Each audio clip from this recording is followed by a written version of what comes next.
Salutare și bine ai venit la seria mea despre vise și experiențe.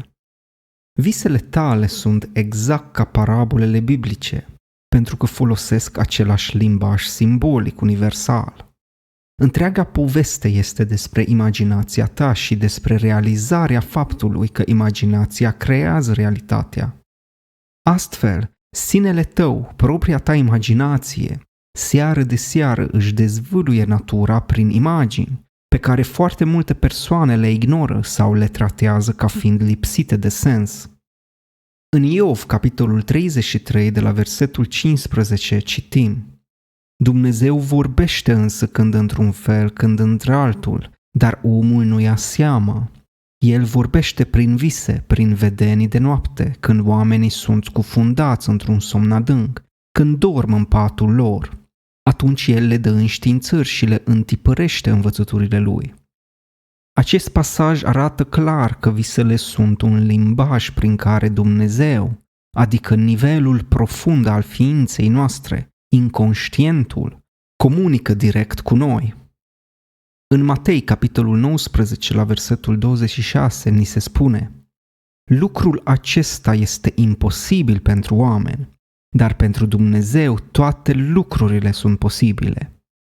Oricine care crede în Dumnezeu ar răspunde afirmativ la această declarație. Prin Dumnezeu totul este posibil. Apoi în Romani, capitolul 8, la versetul 11, ni se spune: Duhul lui locuiește în voi. Iar această idee este continuată în Ioan, capitolul 4, de la versetul 24, unde citim: Dumnezeu este Duh, iar cei ce îi se închină trebuie să îi se închine în Duh și în adevăr. Orice om care crede cu adevărat aceste cuvinte va simți mai devreme sau mai târziu nevoia sinceră de a descoperi cine este cu adevărat acest Dumnezeu, despre care ni se spune atât de clar că locuiește în noi. Fiindcă El este Duh, iar acest Duh al lui Dumnezeu locuiește în interiorul nostru, rezultă că această prezență lăuntrică este sursa tuturor lucrurilor. Acest Dumnezeu creează totul. În Ioan, capitolul 1, la versetul 3, citim: Prin El au fost făcute toate lucrurile și fără El nimic din ce a fost făcut n-a fost făcut. Asta înseamnă că tot ce există în lume, indiferent ce formă ea, își are originea în această putere interioară. Ni se spune foarte clar și în Isaia, capitolul 45, de la versetul 7: Eu întocmesc lumina și creez întunericul. Eu aduc bunăstarea și tot eu creez dezastrul. Eu, Domnul, fac toate aceste lucruri. Aceeași idee este relatată și în Deuteronom, capitolul 32, de la versetul 39, unde citim: Să știți, dar, că eu sunt Dumnezeu și nu este un altul în afară de mine. Eu omor și eu dau viață, eu rănesc și eu vindec. În 2 Corinteni, la capitolul 13, la versetul 5, Pavel face o afirmație șocantă: Nu recunoașteți că Iisus Hristos este în voi? Dacă lucrurile chiar stau așa, atunci devine evident că ar trebui să facem orice efort să aflăm cine este cu adevărat acest Dumnezeu, această putere vie și creatoare care, citind aceste cuvinte, este clar că nu se află undeva departe, într-un cer îndepărtat, ci trăiește, visează și se exprimă chiar în noi. Dacă chiar doresc să aflu acest adevăr, atunci voi face tot posibilul să caut. Dar nu pot fi călduț în această dorință, trebuie să clocotesc. Dacă afirm cu adevărat că doresc acest lucru, trebuie să fiu dispus să accept cuvintele din Exod, capitolul 33, de la versetul 20. Căci nu poate omul să mă vadă și să trăiască. Această dorință trebuie să ardă atât de intens în mine, încât să fiu dispus să renunț la tot ceea ce cred că sunt. Sunt dispus să mor față de ceea ce sunt, pentru a putea vedea ceea ce este cu adevărat adevărul. Putem citi chiar în Psalmul 27 de la versetul 8: Inima mea îți zice, caută fața mea și fața ta, Doamne, o caut. În Geneză, capitolul 32, de la versetul 30, Iacov mărturisește: am văzut pe Dumnezeu față în față și totuși am scăpat cu viață. Nu poți rămâne aceeași persoană când vezi adevărul, pentru că întâlnirea cu această fața lui Dumnezeu, dizolvă imaginea veche despre tine și dă naștere unei conștiințe noi. Eu îți spun că vei vedea fața lui. În ziua în care o vei vedea, vei fi uimit peste măsură, pentru că vei privi direct propriul tău chip, nu chipul altcuiva. Este reflecția ta, ridicată la cel mai înalt grad de frumusețe, de măreție, de demnitate și de putere. Nu poți concepe acum cât de frumos ești până când nu vei vedea ființa care te meditează, ființa care te imaginează și te susține din interior. Iar pe măsură ce o privești, ea strălucește și descoperi că ești chiar tu. Acesta este Iisus Hristos, care s-a contopit complet cu tine, atât de deplin încât nu mai seamănă cu nimeni altcineva decât cu tine însuți. De aceea suntem avertizați foarte clar în Marcu, capitolul 13, la versetul 21. Dacă vă va spune cineva, iată, Hristos este aici sau iată-l acolo, să nu-l credeți și să nu-l urmați. Dar de ce să nu-l cred?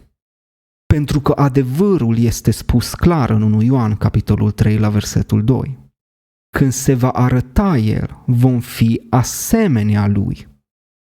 Asta înseamnă că nu îl poți căuta în exterior, ca pe o figură separată, pentru că în momentul apariției nu îl vei vedea ca pe un altul, ci ca pe tine însuți.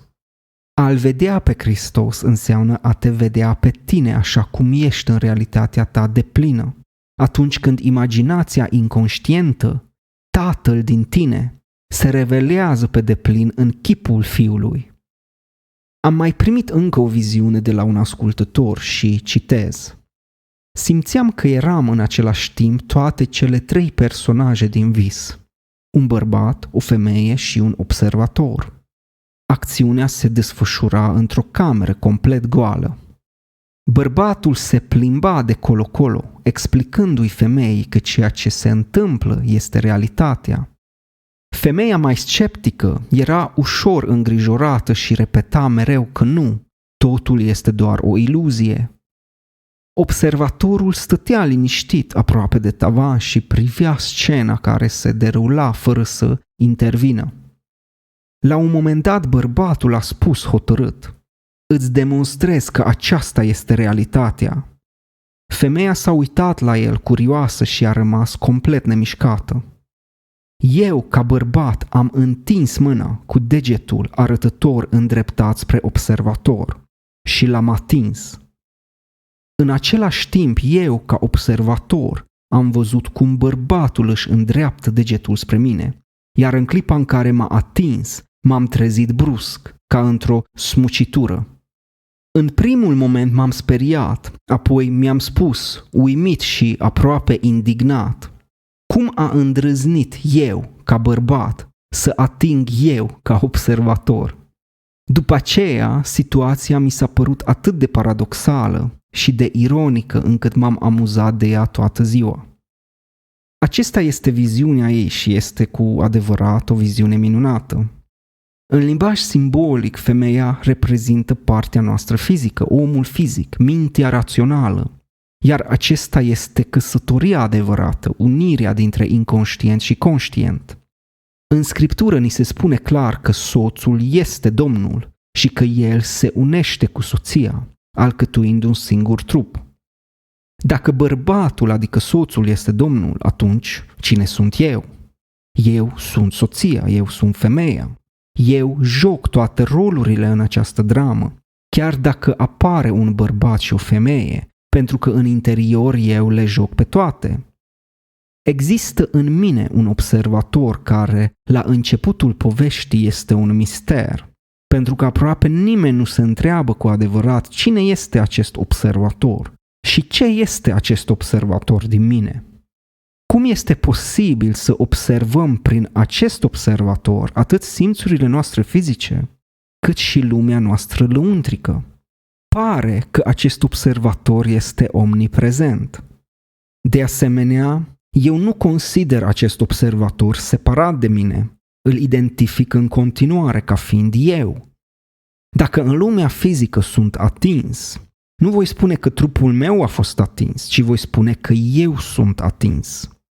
Asta înseamnă că soțul se unește cu soția, o identificare completă cu trupul fizic în această lume. Deci eu sunt în lume, lumea este în același timp în mine, la fel cum atunci când sunt într-un vis, visul este în același timp în mine. Așa că această două părți din mine, femeia și bărbatul, ajung la un punct în care se confruntă. Deci aici apare aceeași imagine ca cerul și pământul, femeia și bărbatul, adică Dumnezeu a creat cerul și pământul, a creat femeia și bărbatul, adică conștientul și inconștientul.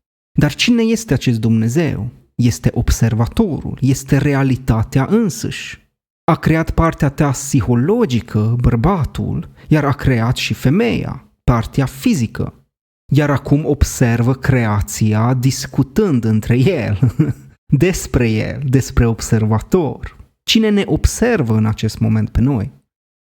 Iar bărbatul începe să convingă femeia, soția, adică mintea rațională, de taină, spunându-i că realitatea este starea de conștiință pe care o ocupăm și că ea nu este atât de fixă pe cât credem. Iar toate aceste lucruri se desfășoară într-o cameră complet goală, exact așa cum putem citi în Scriptură. Doar cei curați în inimă pot vedea pe Dumnezeu. Observatorul este complet uitat de cine este. El este total contopit cu figurile pe care le observă, până în momentul în care bărbatul, cu o voce hotărâtă, declară: îți demonstrez că acesta este realitatea. Și dintr-o dată arată cu degetul către observator și îl atinge. Iar cel care observă este șocat de această atingere. Este complet surprinsă și face ca să se trezească din vis. Este un șoc atunci când începi să atingi observatorul din tine. Lumea spune că acest lucru nu este posibil, că este doar ceva psihologic, fără importanță, că nu este realitate. Și totuși, acesta este taina pe care mulți nu îndrăznesc să o încerce, aceea de a atinge chiar realitatea însăși, care poartă numele de observator sau Dumnezeu Tată. Iată un om care descoperă că realitatea nu este doar ceea ce simțurile fizice transmit, că realitatea este chiar acolo. Uită-te unde îți arăt cu degetul. Îl poți vedea pe cel care ne observă chiar în acest moment? Îl vezi pe acela care observă atât femeia, adică simțurile fizice, cât și mintea, adică gândurile? Iar într-un mod straniu, nici observatorul nu realizează cine este, până că nu mă duc la el și îndrăznesc să-l ating și prin asta îl trezesc din uitare, din somnul cel de moarte. În Ioan, capitolul 14, putem citi de la versetul 8. Doamne, i-a zis Filip, arată-ni-l pe Tatăl. La care Iisus i-a răspuns, de atâta vreme sunt cu voi și tot nu m-ai cunoscut, Filipe? Cine m-a văzut pe mine, a văzut pe Tatăl. Cum zici tu, arată-ni-l pe Tatăl? Nu crezi că eu sunt în Tatăl și Tatăl este în mine? Cuvintele pe care vi le spun eu nu le spun de la mine, ci Tatăl care locuiește în mine. El face aceste lucrări ale Lui. Acesta este exact imaginea pe care o vedem în viziunea ei. Filip, întrupând femeia, dorește să vadă Tatăl, adică sursa experienței sale, cauza realității ei, în timp ce bărbatul care este Domnul îi demonstrează ce este această realitate. Nu crezi, Filipe, că imaginația se află în observator, iar observatorul în același timp este în imaginație? Că visătorul este în vis și în același timp visul este în visător? Uite, îți arăt cu degetul către Tată. El este cel care ne observă.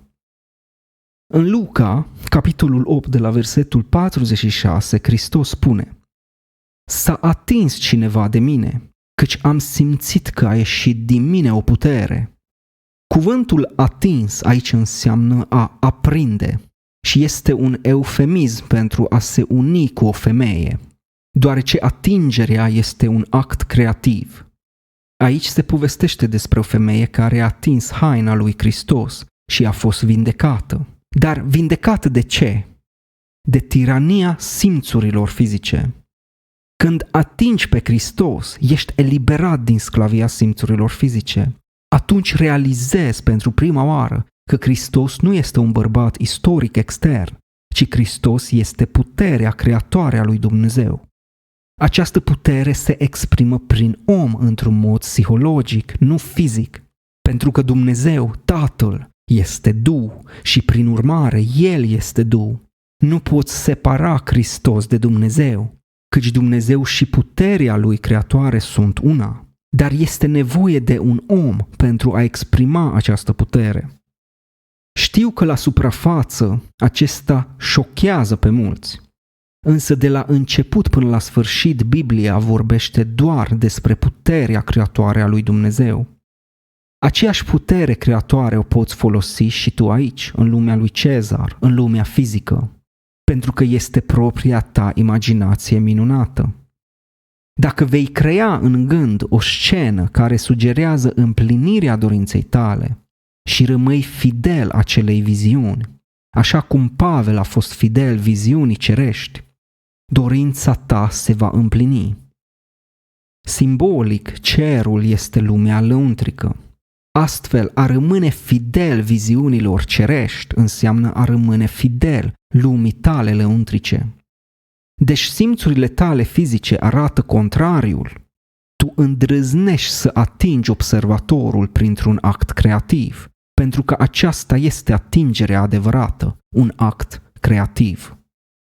Deci nu poți crea aceste vise și viziuni prin forță, căci ele pur și simplu se întâmplă în timp ce dormi. Dar poți crea o scenă în imaginație care să sugereze împlinirea dorinței tale. Să rămâi fidel ei și ea se va proiecta pe ecranul pe care noi îl numim realitate. Nu trebuie să fie nimic complicat. Ia, de exemplu, o scenă simplă. Cu siguranță te-ar felicita cineva dacă ar auzi de succesul tău. Atunci permite-le acelor persoane să o facă. Primește felicitările lor, așa cum ai face dacă ar veni la tine în lumea fizică. Acum rămâi fidel acelei viziuni. Dacă ai nevoie de o scenă mai complexă, cum ar fi două persoane discutând despre succesul tău, atunci ascultă-le. Așa cum în această viziune observatorul privește femeia și bărbatul vorbind. Ascunde-te undeva și ascultă-le discutând despre succesul tău. Privește cu atenție la cuvintele lor de laudă sau invidie și nu uita acea viziune. Conjurată în imaginația ta, poartă-o cu tine, ca și cum ai purta copilul pe care dorești să-l naști, știind că ceea ce implică acea scenă se va împlini, pentru că puterea ei nu stă în scenă sau în metoda folosită, ci în ceea ce implică scena. Dacă îți place conținutul meu, nu uita să-l susții printr-un share, un like sau o simplă abonare. De asemenea, îl poți găsi și în format scris pe pagina mea personală, viziuneinterioară.ro. Linkul se află în descriere.